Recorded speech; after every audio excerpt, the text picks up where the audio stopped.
Salisbury isn't a city you'd expect to see on international news. Its streets echo with centuries of quiet history, not headlines. But in March 2018, that changed. Two people collapsed on a bench, and within hours, a peaceful cathedral town became a focus of a global diplomatic storm. This episode is not about war in the conventional sense. There were no bullets, no explosions, just a door handle, a discarded perfume bottle, and a chemical weapon so dangerous its very presence rewrote lives. So what happened in Salisbury? Well, what did happen in Salisbury rattled the United Kingdom and rippled across the globe. It exposed cracks in security, raised questions about responsibility, and left behind victims, some visible, others forgotten. The Passport to Crime podcast contains content that may be distressing to some listeners, including themes of chemical warfare, state-sponsored assassination attempts, and civilian harm.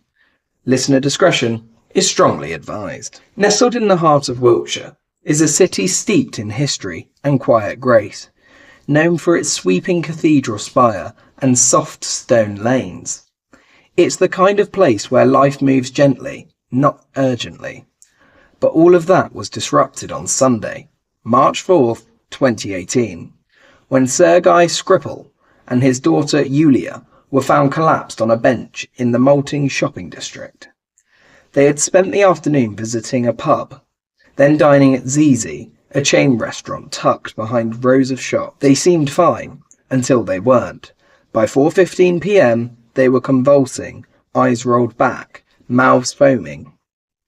Emergency services responded quickly, but no one knew what they were dealing with.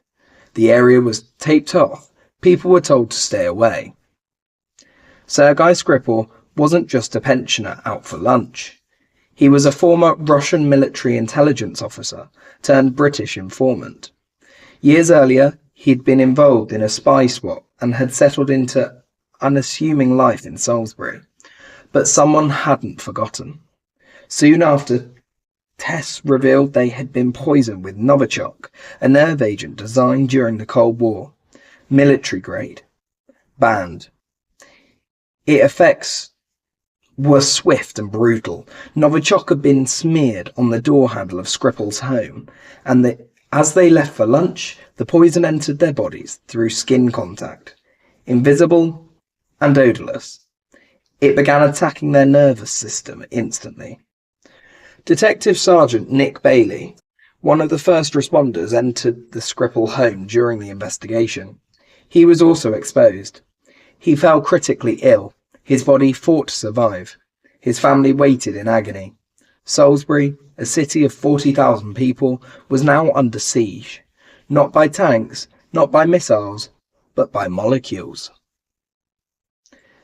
Hazmat suits filled the streets. Military personnel arrived. Public health officials scrambled to contain the contamination. 5 locations were identified as high risk, including the restaurant, the bench, and Skripal's home. The Zizi was permanently shattered. The bench was quietly removed. Shops began to close. Tourists vanished. Residents were advised to wash their clothes, sanitize belongings, and avoid any physical contact with objects. For a community built on history and calm, the silence turned eerie. At Westminster, Prime Minister Theresa May stood before the Houses of Parliament and addressed the nation. She announced that the attack had been carried out by the Russian state. 2 suspects, Alexander Petrov and Ruslan Bishrov, were identified. Surveillance footage showed them arriving in Salisbury days before the poisoning, posing as tourists.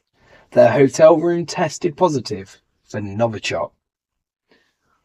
On Russian television, the men claimed they had visited the city to admire the 123-metre spire of Salisbury Cathedral. They appeared as ordinary civilians, but they weren't.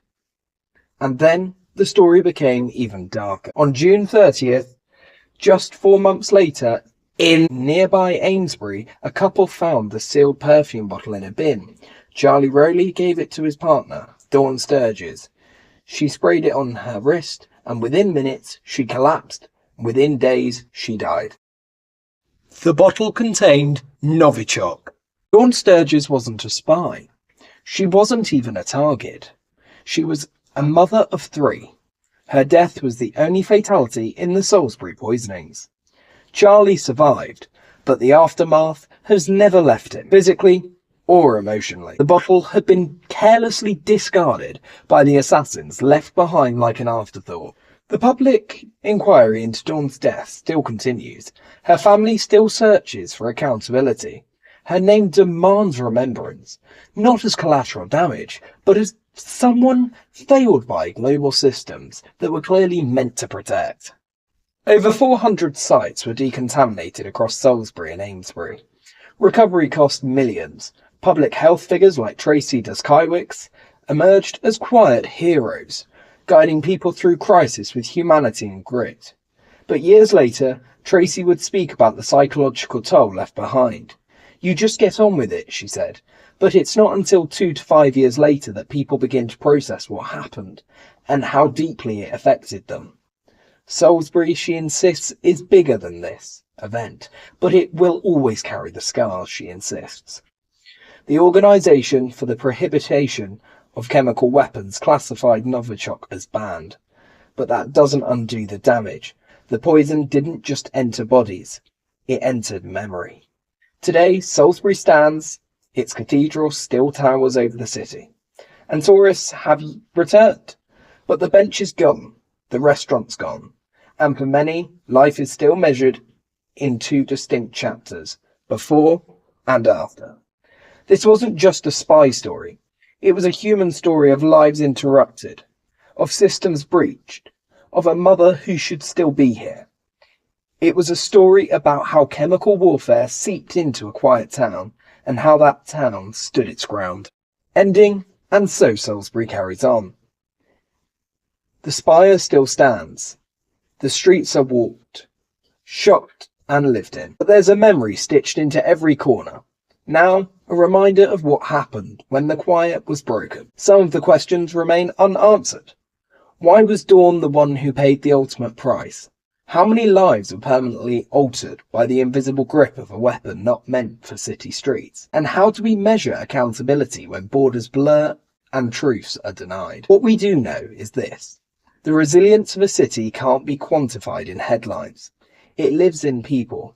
Those who cleaned park benches and held neighbours close, who spoke truth through fear, and refused to forget the names behind the news. Thank you for joining me on this journey through episode 13, The Shadows of Salisbury. On the next Passport to Crime episode, we'll turn to another story, a different place, another chapter, in the map of human resilience.